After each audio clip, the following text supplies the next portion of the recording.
the iHealth channel and iHealth Radio. Tonight we're going back to the sales world.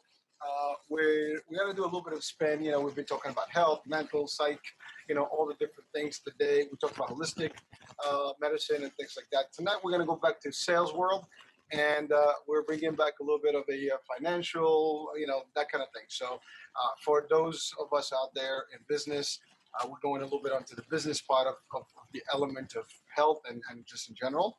So we do have a success story and a financial advisor with us, Ash Shukla. And he'll tell us a little bit more about his story and where his humble beginnings and how he was able to get into the financial world and actually help. I think you also have a book, right, Ash? So we'll Yes. talk about that as well.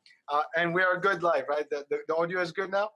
Audio is much better. Yes. Yes, yeah, go on Instagram and then we have interference. That's probably what happened. Oh, probably. Yeah. Because before that, it didn't have it. So I stopped the Instagram feed. All right. It's Mark Zuckerberg energy interfering. I love that. It's a good one. Well, you see, the part of it about the shows when they're live, you got to have fun with them, right? Yeah, exactly. So some shows they go, there's nothing. Some shows they get some excitement. Tonight we have excitement. That's good. All right. So Ash, let's talk about first of all your story because your story and mine are very close, believe it or not. So, Okay. so I was reading about the biography and I'm like, I was impressed. I mean, someone that comes in to the States with little bit or nothing, and basically has a we move in time and then voila, things are happening, and now you have a lot of good stuff going on, and you've helped a lot of people. I saw some of your footage and people are getting excited. So we're gonna talk about that, and hopefully we get some people excited tonight.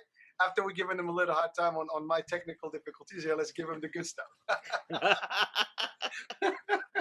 All right. We'll turn this into comedy hour. That's all right. So Ash, tell us your story. Yeah, so hey guys, my name is Ash Shukla and I want to say namaste and thank you so much for listening. I want to let you guys know that I love you. And with that in mind, I want to let you know that just give you a quick synopsis of who I am. I came here from India in 1989 with $20 and no English, grew up here in Maryland. I ran into financial services and I was pathetic when I got started. I wasn't bad, I was pathetic. I had to blackmail my dad through my mom to get my first sale. And eventually, I made a pretty big splash in the financial world. I was managing over $300 million with one of the prominent banks as a advisor. And then I started my own company in '04, made it successful, became a keynote speaker for in several arenas. And most importantly, I have been able to impact over 5,000 businesses, have helped several businesses go over 7 figures in revenue, and have received a congressional honor. I wrote a book in 2010 called Sell Like Crazy, and now I'm writing my 5th book called Financial Chakras, where my dream is to change your financial destiny in a completely different way. Well, listen, I mean, we've talked about health. I've always said health is wealth, but that to have health and wealth, you also need some real financial wealth. That's right. That's important to have these days and any days, right? And I don't think, I mean, there's a lot of people that I always try to link the discussion with health and the impact, right? But financial. Last night I had the show that was interesting because it was about holistic medicine, and when we're talking about health, we talked about stress, and some people really get stressed because of multiple reasons. One of the reasons that people really usually and always get stressed is money. Yeah. I mean, money talks, as we say, right? And sometimes, I mean, it's not everything, but it is important. And many people sometimes find themselves in difficult times because of the money situation, and then it tends to impact their health, their mental state, and everything else. I mean, their family life, their relationship, the social life. It's many things. But before we get to that deep content there, I want to go back in time a little bit. So the story is obviously clear. An immigrant, with very little bit, getting in the States, building a journey. And now the journey started. I mean, I know you stumbled on the financial world, but prior to that, how did you get to it? What made you get into the financial world? So basically, what happened was I was studying computer science and hustling, going through college and all that stuff. So I was going through all the good life, if you will. And at one Okay. point, at one point, one of my dad's friend was talking to him about a compound interest, and he was in conversation about about investing and things of that nature. And I just got interested. I'm like, I want to know more. So him and we ended up talking, and then he introduced me to somebody, and I became an independent contractor initially, and that's how I got started. I was with one America? of the, huh? From America? Yeah, so I got started with Primerica initially. How You a know, guess, right? yeah, I, exactly. yeah. But then I went into the banking after that. So right after that introduction, I got, actually, my first introduction was through Primerica, but I started in banking. So I went into uh, banking world right from the get go. So in 1994, I started with the bank, with one of the major banks, and then I started and I went in from there. So, but you were in the bank not as a financial advisor. You were just working for the bank. Yeah, and then I was with got into banking, and then I became a financial advisor with them, and then went in from there. So let's talk about financial advisor. What were the steps to be a financial advisor? Someone is listening right now wants to actually get into your footsteps. What would I have to do? So they would have to take. So I took my life and health exam initially. So the basic starts with there. Then I went into, then you have to you should take Seriously, a series exams. So series 6 and 63 are mostly for like mutual everybody's funds and variable annuities and stuff like that. And then you have the 65, which is more prominent right now than before, and that's more about investment management and stuff like that. And then of course you have the CFP and then CFA. So CFP is a certified financial planner, and then CFA is chartered financial analyst. Now, yeah, you can become an advisor once you are at once you get to about 65, city 65. You have a pretty good wealth of knowledge by that point to be a good advisor. So interesting. that's so you don't have to get CFA or CFP to be a advisor, but CFP and CFA, they're both widely recognized, so they have their weight, if you will, in the industry. Well, right now in your company, I'm sure you have advisors that work for you, and so those are some of the requirements they would have probably to have.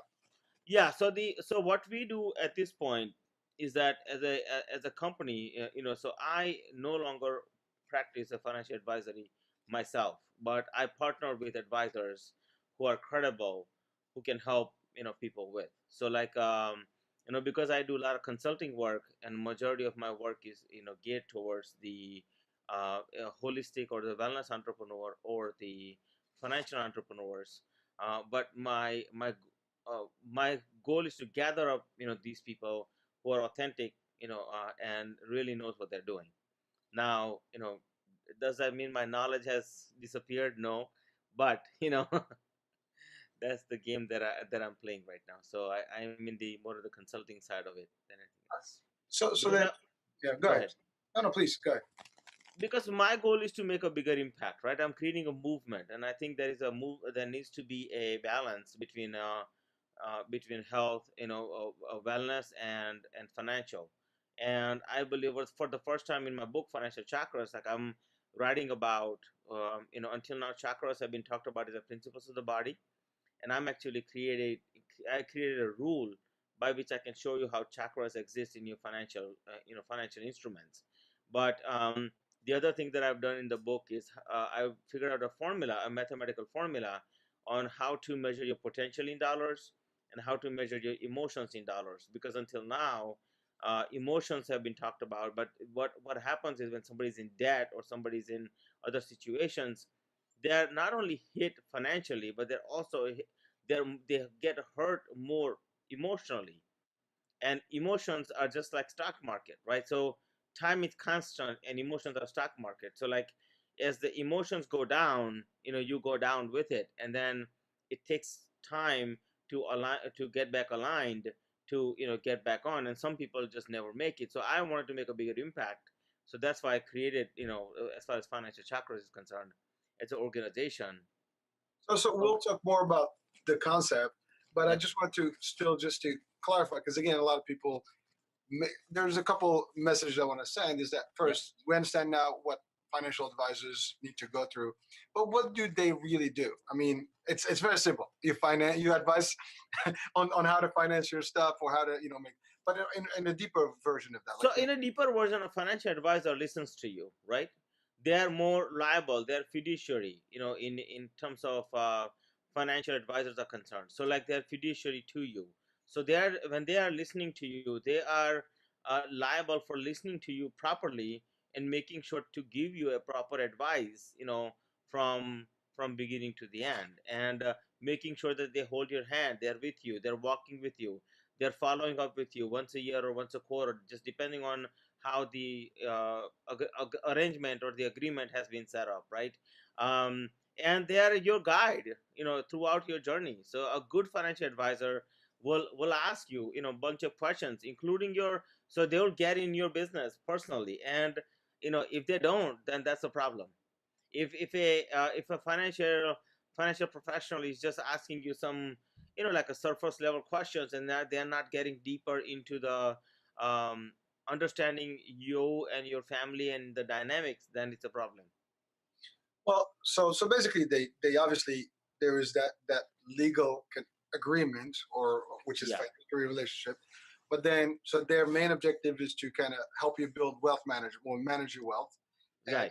and pretty much disperse your assets and give you different portfolio ways to generate more revenue and future, I guess, retirement and all that good stuff, right? Invest your money correctly. I mean, I'm just trying to get some of the topics that you might benefit from a financial advisor. Now, you had started early on in the 90s, and then the world kind of seized in 2008. How was that transition? I mean, for you, I mean, you wrote a book about sell, sell, sell in 2004, and then like 4 years later, the world almost ended in the financial space. So Yeah, how? so I wrote, I mean, basically, with me, it was a little bit different because the way I planned it out is 2004, I started my own company. In '04 to '08, I did it in a way so that initially I spent a lot of money on marketing, and I knew a lot of advisors would jump in once the boomers turned 65 at 2008. So right before then, I spent a lot of money on marketing to boomers and retirees. But then in '08, when everybody was turning to that market, I got out because the cost of marketing had gone up significantly. So strategically speaking, I got out and I said, okay, I'm gonna do marketing differently. So I actually started throwing my clients like a small surprise, a surprise lunches and other things. So that's gonna cost me less. And eventually, like one time I even did a campaign. I took a little trash can and I took a letter and I said, I knew you would throw it away, so I did it for you, your local financial advisor. And I put it in the trash can. I put it in a nice little box and I sent it to them. And Oh, yeah, that's a good one. You gotta love so that. That's fun. so you gotta get creative. You know what I mean? Like it's just because times are bad, that doesn't mean that things are actually bad. You just have to look for opportunities, in which way you can really go further, right? Because that year in '08, when things were going down, my business was taking off. So Like, so and you're right. There were some businesses that still maintain, and I don't know if it has to do with the fact you said baby boomers. So we're talking about folks that are turning 65, and and when is that the target audience you were going after financially? initial stages in from '04 to '08, that's what I did.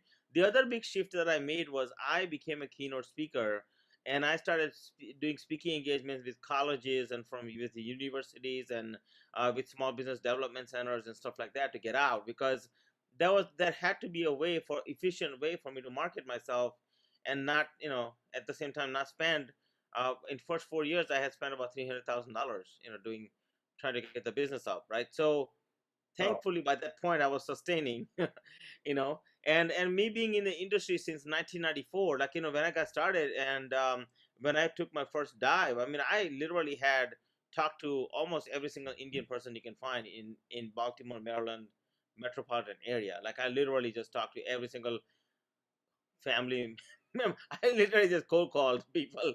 Hey, this is me. Do you know me from Let's this let's camp? talk. Huh? Let's talk financials. Yeah, that's not financial. I mean, like literally. So that helps out too, right? I mean, I think longevity in any field really, speaks volume. I think, in my Oh, of course. Well, yeah. I mean, well, especially when you make it a career path. I mean, you're in it for the duration, you're in it for time until retirement. Well, and it gets to a point where we all kind of get beyond that work, and then it become more of a business mentality, consultative, things and services, and you get to the higher level of the industry type. I mean, yeah, that's really how it is, and I understand it because that's similar to my world in the industry and insurance. So, yeah. wow, that's interesting.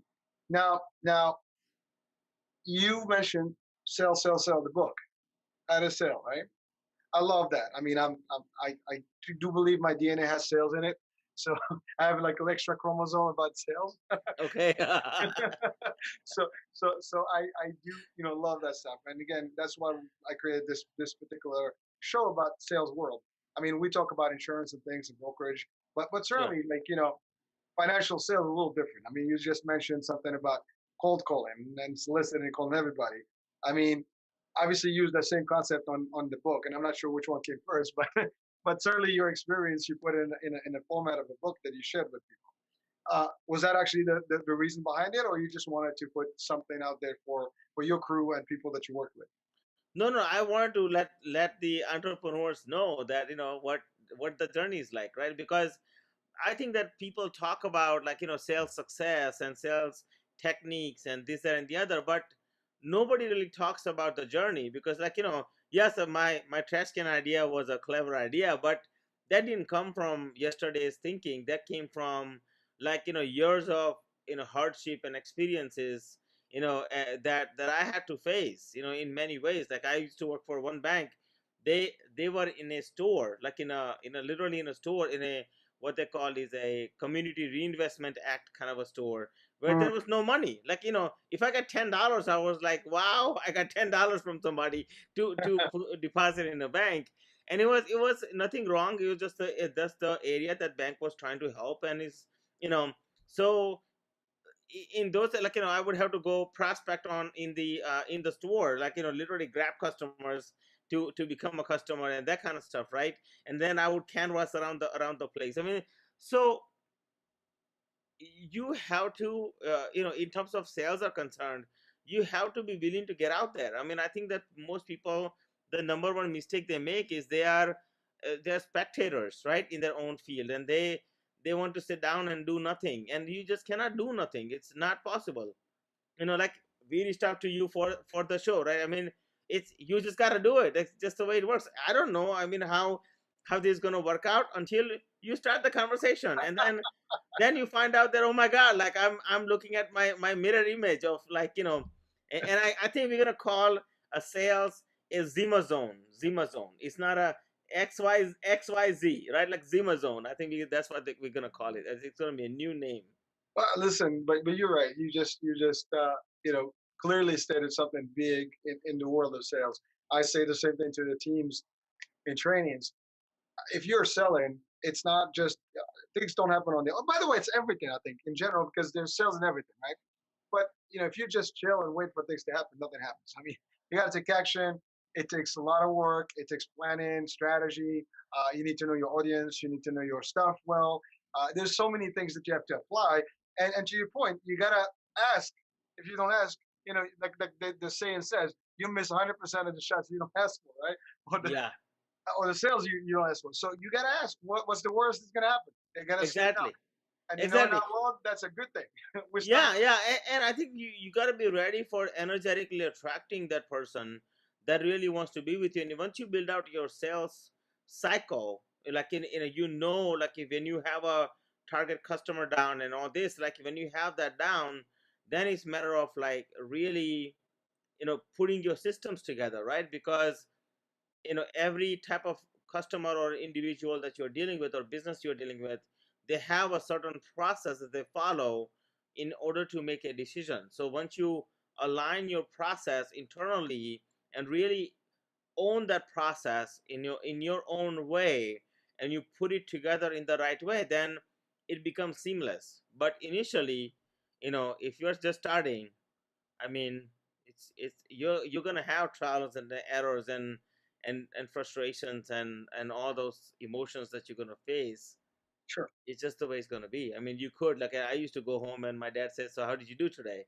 And I would Uh, say, "Unbelievable." That was kind of like my work, my thing, and I didn't well, make it. Yeah, again, in sales, we say, I mean, there is no such thing as a bad day. You can have bad outcomes for the day, but that's right. you have to have alternative things. Like for me, someone says, I had a bad day. Well, what's that? What does that mean? Well, I have no applications, no enrollments in insurance, right? No policies. Well, okay. Well, what did you do? Well, I have Right. appointments lined up. I got a few things. I made new contacts. I have a meeting set up next. Well, it's not a bad day. No, You no. just have planted seeds for the next day, and tomorrow will probably be a better day. So it's Yeah, also and perspective.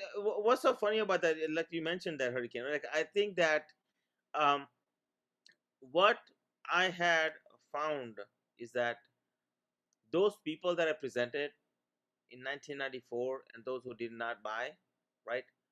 Those are the people who are coming back to me, like, after this many years. Now they're saying, "Ash, I'm going to talk to you about, blank or blank or blank." Even though I am no longer personally doing the financial planning pieces, but there people are still coming to me and saying, "I want." But longevity matters, right? Because at the end of the day, what they are saying to you is that, will you stand the stand the truth of time, right? Will you really last or survive over a long period of time? And I think that's an important piece of the game. Oh, it is, and then again, it's all about perseverance, right? Yeah, It, absolutely. it's a continuous struggle. I mean, until you retire, and frankly, I personally don't even see myself retiring. I mean, I want to have a good life, and enjoy it. But really retiring fully and just not be a couch potato is not going to happen. Yeah. You got to be busy. You got to do things. You got to do Yeah. something that you're going to enjoy. But in Yeah. sales, that's exactly. You're always working. You're always making deals. You're always stuff. But you're right. Some people, and that's a good practice. I mean, you talk to someone, you give them the right stuff. They trust you, but they may not be ready. Right. But now they know that honesty is there. There's integrity, and ultimately, years later, months later, whatever they're going to be needing your services, they know that they can go back to you, and you're going to get the right advice. Because there's a lot of advice out there. Not all of it is good, right? That's right. Some is good and some is bad. I mean, there's regulations, but people still find a way to defraud the regulations here and there, and it's bad, right? And then it causes a little bit of a stigma or stereotype. Oh my God, I don't want to talk to these guys. They're like, forget it, right? And that's really important. Now, that leads me to the question of, you're talking financials, you're talking money, people's savings, people's livelihood being invested and trusted into you, fiduciary relationship, right? There's a serious element there. So how can a financial advisor really bypass that type of fear or that type of objection? Because people are not just going to trust anyone. One, that means they have to build the trust factor. Two, if they're going to do that, they have to really know what they invested in. And you're asking for money. Sometimes there are people that sell things for free, and they still have a difficulty selling a product, right? You're selling something where you're asking for people's money, just like in the stock. I mean, like, I need you to invest all your, cash. Oops, right? And then, to get to the person where they really say, I believe in you, here it is. I mean, that's a big deal, right? How do you deal with that? I mean, how do you deal with that? What would you advise, in terms of both the financial experts as well as the consumers or potential prospects? Yeah, so like the financial experts, if you're a financial expert listening to this, my friend, one of the things I would recommend you do is take your time in building relationships, building trust. Don't go for the sale right off the bat, right? Like, just take your time in really building your credibility, building your trust. Think about different ways where how you can approach the people. So, like, for instance, when I started when I started my own company on '04, I chose to target boomers, and the best approach at that time was seminars, and things of the nature. So that was one thing. Then, as time went on, industries had shifted, and I knew that things were shifting, and I wanted to go towards more of the business aspect of the game. So then I took on stages, and I appeared in that way, like in many ways, right? Hmm. Then as time goes on, so but every single stage, no matter what, there is always a trust building is most important. So as a financial advisor, like it's or as a even as an insurance agent, right? When you are dealing with people's money, it's important to know that you are about to take somebody's about to trust you with their most valuable asset, which is their hard-earned money. Hmm. Of course. And when they are doing that, they are really saying that I really trust you, and that trust is a very thin line that you are about to cross, and you want to make sure that you're taking care of them, or you can take care of them properly. So so start with that, and then build out. So sometimes you can just build out a simple process. So understand the customer. So like first time when I was dealing with boomers, the process was different on how I attracted them, and how I build rapport, how I build trust, how I build communications and all that. My languaging was different than when I went into businesses, right? When I went to business owners, I created this brand. Initially my brand was Ash is Cash, and that's how I started the whole game, you know because I was really trying to appeal to business owners, and I needed something as a punchy to really make it work. I didn't have financial chakras back then, so I needed to really make an impact. So how are you doing that? How are you showing up? So to build that trust, you have to understand that you gotta show up certain way, right? You can't show up in flip-flops and shorts and some raggedy clothes. Like if you look at my ashshukla.com, you'll find that all of my pictures are in suits, Yep. and it's because that was my brand, right? That was my brand, was presenting myself as the trusted advisor, that somebody can walk up to me and they can talk to me and they can trust me. The other big thing that you're going to find is that as an advisor, once you build the trust and rapport, now it's time to walk them through a process which is proven to work for you and your customers. And I think that's very, very crucial. Make sure you pick the right audiences, right? Because when people are as far as a consumer is concerned, if you are dealing with an advisor, my suggestion is look at an advisor and see if they are specialized, or are they really just kind of like a journalist. In my opinion, the more specialized they are, the better they're going to be able to serve you. Because when I was serving boomers, it was just boomers. I didn't go after 20-year-olds and 30 years olds and 50-year-olds, right? So when I got into business world, I eventually went up to I was serving businesses that were doing at least business owners that had at least $3 million or more in net worth. Like I really went after some selective markets, but I specialized in that, and that's all I did, right? I did not go after businesses who are in a different arena. So you really have to be selective. And as a consumer, one of the most important questions is when you ask, what's your specialty, might be one of the most important questions you'll find out you ask. Because some advisors specialize in a field of insurance, and some advisors specialize in a field of investing.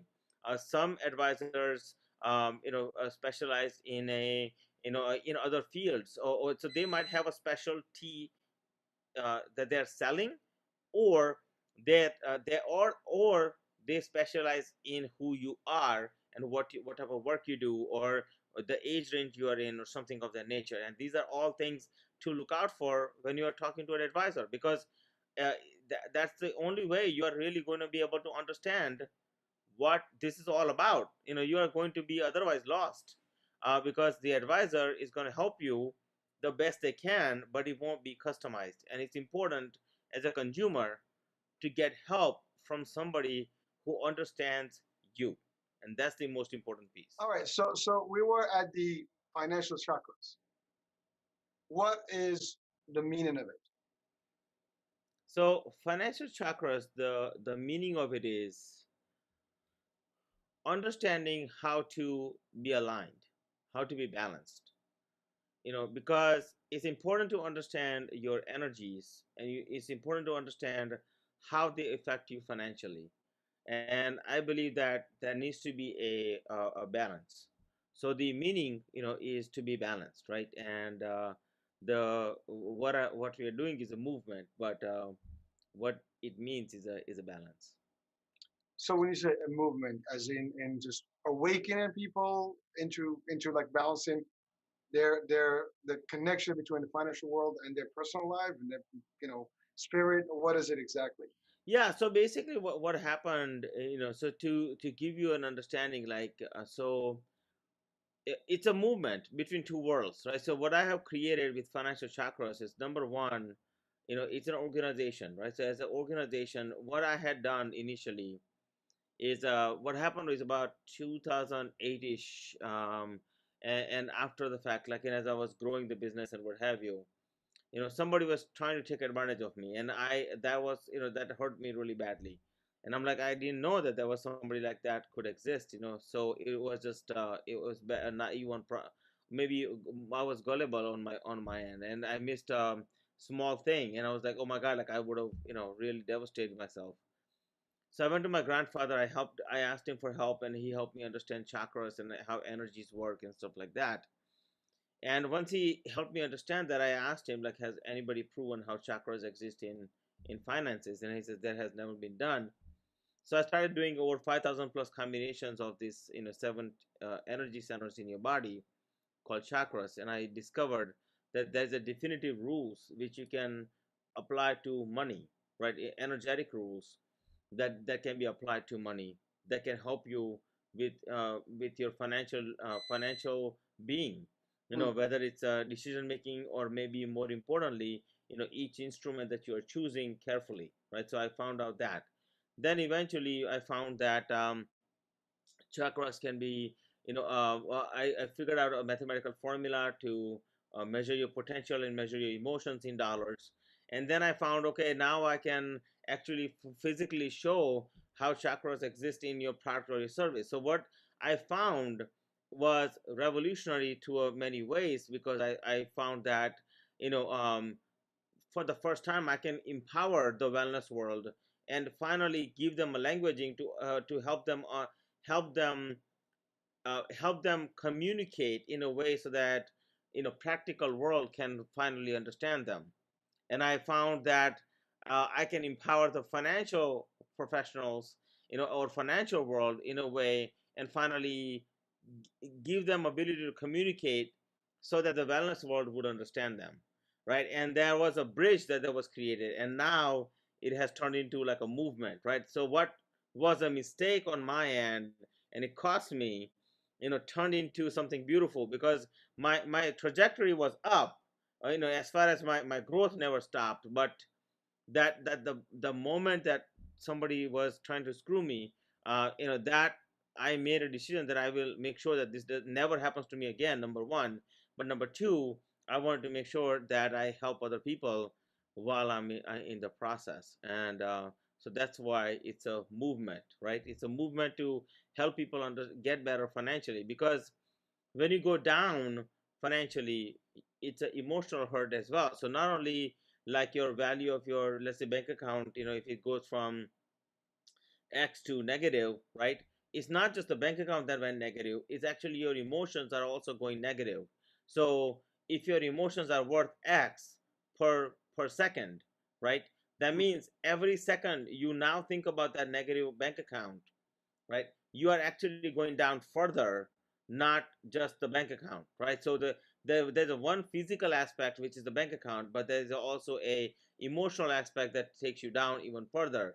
So that's why it takes longer to come back out when that happens. Wow, that's pretty deep stuff. So if I just to summarize my understanding right now, so chakras as a concept is energies that I guess the human body may have. Is that what I'm getting from it in terms of? No, so let me clarify this. So chakras, chakras. It's not a concept. Number one, is actually physical reality. So it has to do with your emotions and your organs, right? So all of your a lot of your organs are related to this. But Mm-hmm. more importantly, chakras are actually, they are like your wheels in your body. So if you think about combination of a lock, right? Mm-hmm. So every emotion, human emotion that you have, whatever that is, each emotion, there are seven main chakras in your body, and they go up and down your spine. They start from the base of your spine and then they go up. So when you say, I want to get to nirvanic state, that's the ultimate, blissful state of God, right? Like, say, that's the ultimate state we all are trying to get to. Mm-hmm. But the question is, how do you get there, right? So there is a path that we follow. So but the chakras are the energetic centers which hold your emotions. So it's a home for your emotion. So each emotion has a home, and each emotion is either blocked or unblocked, meaning, like, if something is, think of it as like a combination of a lock, right? So if you start from the base of your spine, this is where majority of your, so seven chakras, the reason there are seven chakras is because there are seven energetic hubs in your body that are absolutely physical. Number Mm-hmm. one. Number two, they are like combination of a lock. If one is blocked off, the other way cannot open. So if you are fearful, let's say, or you're in anxiety mode, or you are uncertainty mode, or you are anger mode, or whatever that may be, they each come from a different chakra, right? So there is a one aspect of that. So when there is hyperactive or underactive, and they are not balanced, you tend to lose, mental, emotional, physical stability. So what happens is that takes you down further. So chakra, itself, with these seven energetic centers in your body, these are the 7 points where majority of your nerves meet. So with these nerves, like, every time you are giving a emotional response to something, let's say it's a negative emotional response because, I lost, lost money, right? So and it was because of my own, like, I missed a small item, right? Right. Thankfully, it didn't, I mean, it hurt me emotionally really badly, more so than anything else. But when that happens, you go down further, faster, because now you didn't just hit yourself financially, because financial, you can always come back, right? Because, but emotional coming back is actually more harder. And so because of your chakra gets hit hard, everything else gets blocked, because there is a flow in which we are flowing. So there's a pattern, so each human being has a primary chakra, and each human being has a primary flow. So for instance, you will find people who get out of debt and get in debt, get out of debt and get in debt. You'll find some people who are constantly always in debt. There are some people who invest money, they constantly find themselves making money and losing money, but when they lose money, they are just out of control, right? Because, but when they're making money, they're still out of control because they're coming from operating from a particular chakra, or, a center. So what I find is that each chakra has a tremendous role in your financial ability. And when you are not going it in the right way, you will be, when you're blocked off, because there's a pattern you're following, right? Yep. So what's happening is, you need to unblock yourself, and to in order for you to get to the next stage or the next level. And because you have this pattern that you're following, that's constantly, like, I'm talking to somebody right now, their husband wife team, they came to me, and they're like, Ash, we need help. And we were talking about their personal finances, and we just ended up talking, just having conversation as a consultant.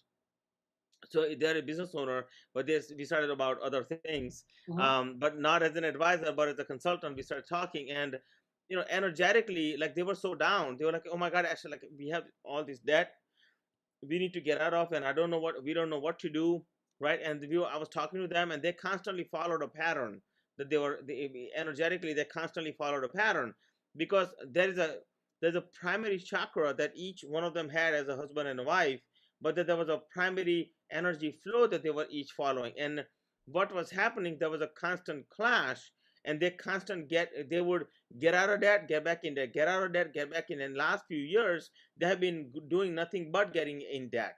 So now they're and it's physically visible. Like you see when people are in debt and they are really hurting, and they don't know how to get out. There's confusion and things. Your eyes, they say eyes are the windows to your soul, and it's actually True. true because you can see it, right? And in 4 days, that I've been working with them since last Friday, now we have put together a trajectory where they're going to be able to save almost like $2,500 a month, you know um Nice. and we put them in a positive space, energetically. I put them in a positive space by giving them certain exercises and certain things they can do. But on top of that, I also help them with some of their financial stuff. I give them some solutions, and they're like, oh my god, we want to thank you, for this help. And so what you find is, when as people are getting out, you'll see that they are actually, like, they're different human being. They're not the same person. They're just not, You know, so so um go Ash, ahead. I mean, it's very fascinating because I think you've almost what you're describing. There is a financial illness, and you have a treatment for it, not just by solving the finances, but physically and mentally and emotionally. You have a solution for them. So you're combining material world and physical and the spiritual in all in one energies. I mean, that is very. I mean, to be honest with you, the first time I heard about it. So, Yeah, it doesn't exist anywhere, just so you know. well, but you created this mode and this particular formula Yeah. that and it seems to be obviously practical, and you have success with it. Yep. Now you said like you give them exercises or some sort of different things that they like. Is that yoga type or? No, no. So what we did was, as an organization, as financial chakras, what I've done is I've hired researchers and things of the nature. So we actually have compiled, from all over the world, what type of things that people really apply to balance themselves, right, emotionally. But what I found is that there are certain exercises that you have to do based on your primary chakra and your primary energy flow. If you're not doing them in that, like, many times, like, you go to somebody and say, okay, where does it hurt, right? Like, it's not where does it. So you might say it hurts in your arm or something of the nature. Hmm, So you know so doctors, Western medicine, the whole goal is to give you a pill to take the pain away, right? So, sure. but that's not the game here. The game here is completely different. The game is based on your seven chakras and based on your primary chakra and your energy flow. You have to figure out which exercises are going to be good for you. Is it is it is it meditation? Is it crystals? Is it yoga? Is it, what is it, right? So Mm-hmm. those things affect you emotionally, internally. Each one has a different effect on your emotions, and if the chakra is healing, right? So the techniques are different for each chakra, and each healing mechanism is different for each person. So it's not a one size fits all sort of a solution, right? So it's a different. And then Customized. does that make sense what I'm saying to you, or? No, no, yeah, yeah. I mean, it's customized, right? It's customized, yeah, it's customized to the individual. But so then what happens is that, as healing journey begins, right, we also have to bring in some practical realities into the game as well, because some things, you know you can meditate, and stuff like that, to really help yourself heal internally. But then there is also physical realm that needs to come into play, because at the end of the day, money is energy, and money is a physical energy. So what I find is that the type of energy you have been attracting, polluted energy, that equates to polluted cash flow, right, or polluted money. So Mm-hmm. the question is, how do you cleanse this in the right way, and make it so that it's going to make sense, it's going to really help you in the right way. Does that make sense what I'm saying to you? Like, it's a cleansing process, right, that needs to take place internally. Because if it's a greedful money, let's say somebody just acquired money just because of greed, right, sooner or later that ship is gonna sink, right? Well, So I mean, money earned, that is not earned, hard earned, usually goes quick, and it doesn't last long. Exactly, exactly. Yeah, It's unfortunate, but that's the reality of things. I mean, that if you is a earn bad reality. money, eventually you either don't care about it because it was easy to make. And if you earned it with your sweat and time, you tend to do better with it. I mean, that's one. But to get a little bit deeper on this, I mean, it's pretty cool stuff. You you kind of you found a whole different world, in based on your background of financial, and you connected it with really the impact of financial loss and financial stuff, and how you Absolutely. and how you can resolve. Now, obviously, you did say it. I mean, I can meditate, I can feel good, but as long as I have the financial problem, I probably would not be cured. So you Yeah, complement that with solutions that are financial in aspect, that are material, physical, tangible, and then ultimately that supports that balance, and hopefully the people, just by knowing that they're going to save money, and now their whole view of things is going to change, so they're going to become more positive, better energy, and certainly better lifestyle. so yeah. so I mean, I'm trying to understand the concept. I think that's the gist of it, right? That is, yeah, that is, yeah. You're right. So energetically, you have to change the downhill, right? That has been going on. So by understanding your primary chakra and your primary energy flow, once you understand that, you can do specific exercises to strengthen that, right? So what I find is that successful people all over the world have mastered this knowingly or unknowingly, but they have mastered it, right? So if you were to take a look at like some successful people like Jeff Bezos or Warren Buffett or even Dalai Lama for that matter, right? So Uh-huh. if you really think about it from a perspective of holism, they have mastered this thing. They just don't know that they have actually mastered their primary chakra, and they have become the master of their being. So they ask themselves the questions, and the most important question, like my grandfather asked me about, is that, grandson, I understand you, this happened, but the most important question, as you are energetically being aligned, you want to ask yourself is, who am I? And once I found out who am I, like I've always been who, like, who you are as a human being. You might be an energetic person, you might be a loving person, you might be a logical person. I'm just kind of putting it in a very simplistic Mm-hmm. language so you can understand. Sure. um, you might be a go-getter person, you, whoever you are, right?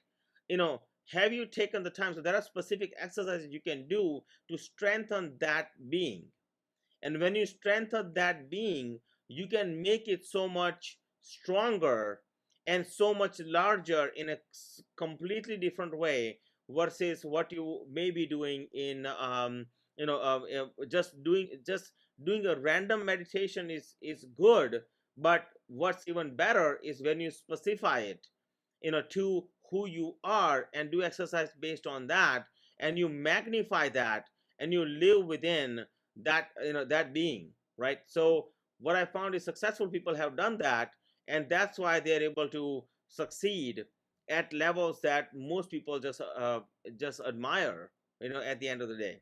so And that, so go ahead.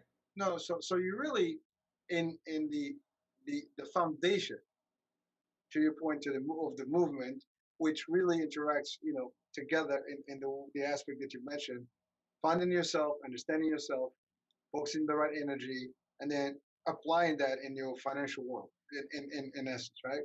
Yeah. Now, this is open to anyone. If, let's say, I don't have a financial issue, just for some people say I'm good, would this help them, even get better, or there's no impact to it, or No, no, some. absolutely. So one of the things is that the goal is to, doesn't matter who you are. So this, the formulas I have created can help you in your finances, in Hmm. your business, in your corporate communication, in your personal life, in your so in pretty much it's applicable in any scenario you can possibly imagine. So it's all, so like one of the things I talk about is my process, right? So one of the things I talk about in my attracting abundance space is that you understand you, right? Yep. Then you how to understand others in the right way, in the chakra flow. As once you understand that, and when you understand the chakras, how they exist in the product or the service or whatever issue that you're trying to solve, right? You are able to solve that issue as fast as 1 2 3, right? So Yep. it's a formula that's versatile that can be applied in anything. And to prove to you, Hurricane, have you seen this before? Mm, not really. Okay, so this is a little device that proves that energy is real. So most sometimes there's a myth that energy is like there's this thing that people talk about, like it's a woo woo kind of stuff, and that kind of stuff, right? But the people who believe it's woo woo, they themselves are woo woo because they don't understand the chakras, the energies. Was written up in 1800 to 1100 BC in the oldest text called the Vedas back in India. Now that was to if I was to look at it in days, it was 1,395,000 plus days ago, right? So that's how old that text is. And it was written, these chakras were written up back then. Then it was adopted into yoga and meditation and all that. And then it came about to the human beings. But when you take a look at like device like this, I will prove to you that I am energy. So if we are in a room, we would stand around and finish a circle. So Hmm. like if somebody holds this and we would have the entire room, right, hold each other's hands. And so this is a little device that does Congrats. lights up Yeah. when I only touch, right? When I let go, it stops, right? So it only starts when circuit is complete, when positive and negative are together. Right. The cool Energy part, flow. yeah. So the cool part about this is that if I get excited, it gets excited. So, I but like that. that's the cool part about that. But so that being said, right, I think that it's important to recognize that your energies does have a big impact on your finances. Well, it is, and I think energy, human energy, which is sometimes most of us will probably not understand well enough. It impacts everything. I mean, we've talked about it actually in a couple of shows about positive energy, negative energy. It's contagious. Literally, even psychologically speaking, there is an impact, and people do tend to almost transpose that level to the other folks in the room. So you're kind of depends on who you're with. You can learn. I mean, we joke about it. I start laughing, you start laughing. Yeah, exactly, You know, and exactly. I start yawning, you start yawning, right? But there's more to it. And to your point, I mean, obviously our bodies are conductors, and your energy is there and flowing. But again, I mean, what I'm impressed with, or at least I'm fascinated with, is the concept that is you link this world, into financials, or and you were able to do that. I mean, now I know you have the book. So is this where all that stuff is written, and all your concepts are? Yeah, And so everything that's coming out in Financial Chakras book, everything that I'm talking about is in the book. The other way people can consume it right now is I'm putting on some events and things of the nature, so they can consume it that way as well. But they can definitely get this information in the book. Absolutely. So, well, the book description is in actually the show, and it will be shared with the folks. And so, anybody listening, watching, uh, once we edit it, Yeah. you should have access to it regardless. Yes. We had a very comical, and fun show tonight. We had bleeps, we had technical difficulties, we had everything under the sun that could happen. But that's good, right? It's all. Listen, we got to keep the energy right, right? That's Talking about right. That's right. Yeah. Yeah. but No, but but definitely there's a lot of good content that we talked about. The nature of financial, some understanding about that, which is basic, and then we took it literally on the second phase of the discussion into some concept that is completely unique. And the way I see it is that, I mean, we've talked about a lot of stuff in different forms and in different holistic methods and processes and protocols, and uh, but no one so far that I've met has been able to combine that with financial. So tonight we had a very unique insight and an outlook on something new. And again, first of all, congrats, I mean, on the concept. thank I you. hope that you'll find a lot of action on it, and we'll follow you. I mean, I want to follow and track the success here. I Thank mean, you. you've obviously proven success over time, and you seem to have your focus, and you got this correct. So let's see how that plays.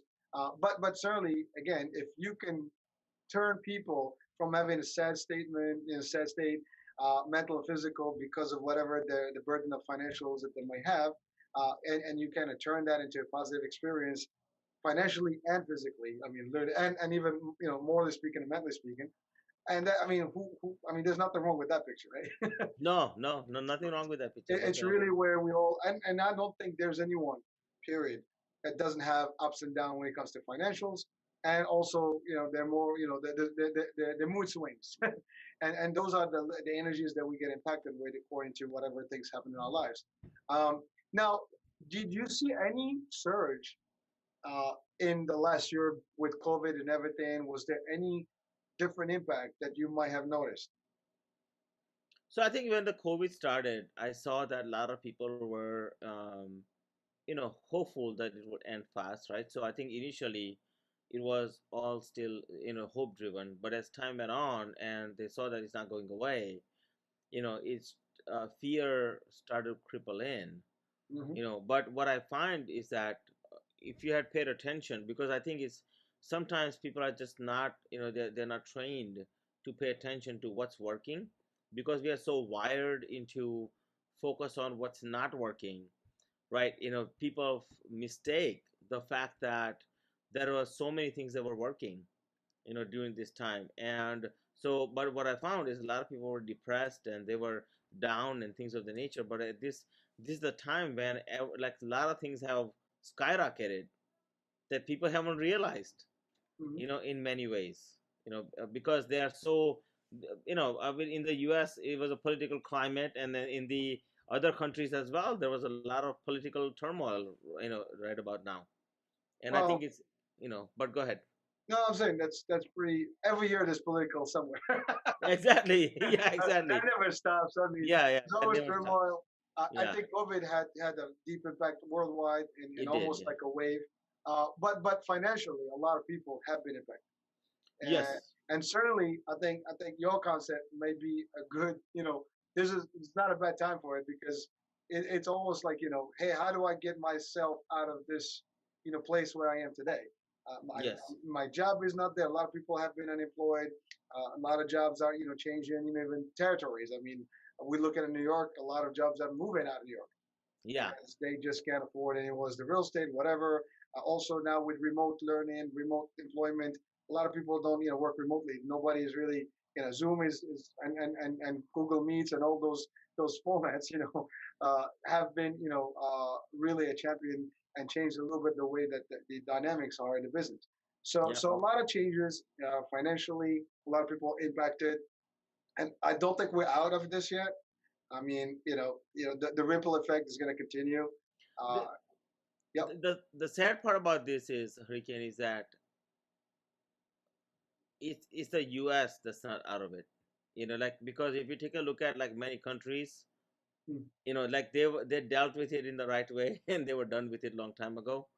The unfortunate Good point. situation is that US didn't handle it the way they were supposed to, and it's that's why we are still in the mess. Otherwise, like, we would have been done with this, or at least would have been in a state where we could control it properly, and not have to go through another 6 months or almost a year of this. And I mean, look at countries that are much bigger than us and have a lot less, rates, right?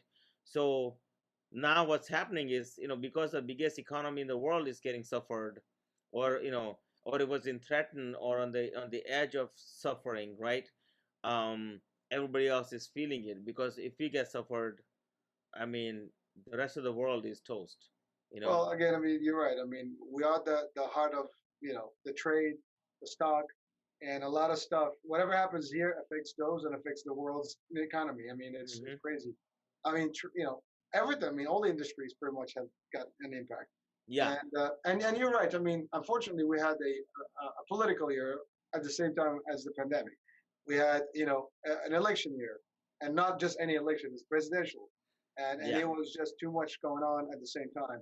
And you're right, we're not done yet. I mean, there's going to be some continuous effects, and again, financially, a lot of states have been impacted. Uh, Yes. there's going to be a lot of catching up to do. And you're Yeah. right. Some countries they had less impact. That is appearing. Like in terms of the care, the medicine, the health, the deaths toll, whatever. They had a lot less. turmoil in a general terms, and they've kind of like come back quicker. Yeah, it's interesting because what's interesting about is how they handle the situation, right? Because across the board, every single country that shut it down as soon as it happened or took drastic measures was able to suffer a lot less. Like, when you take a look at New Zealand or even India, where you have 1.3 billion people, but the case load is a lot less, right? So when you really take a look at, that toll even was a lot less than the US, right? So in many ways, and of course, sometimes we talk about, safe. I mean, safety is relevant because, like in the US, we have the most, what do you call this, pure, like a atmosphere, right? We have such a nice clean air, and we are Hmm. privileged in so many ways.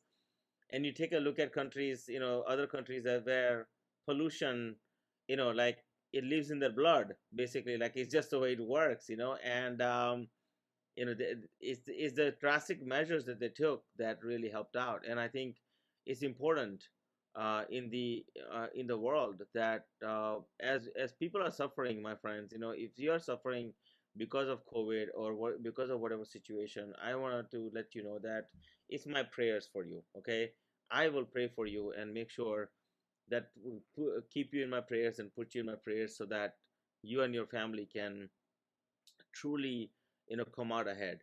That is my wish, and that's my prayer. Thank you. And I think just to end the show tonight, if anyone is interested in learning more about financial chakras and talking to Ash about maybe a new way of coping and handling your financial needs, feel free to reach out to Ash. And is there a number, or basically the website will direct them to you? No, so they can go to, website financialchakras.com. So chakras, chakras, and financial is the first word, so financialchakras.com. And if you want to just find me, you can find me on YouTube. You can also find me on, just Google my name and you'll find me. Or if you type in financial chakras, you'll find me. So, I my did. number and all that stuff. Huh? I said I did. Yeah. So, Well, thank you. I mean, it was a unique show for many reasons, but I think the most unique part is that we've almost touched on a topic that is new. I mean, it's not common. It's unique. It's got its own little niche, and this is where we are.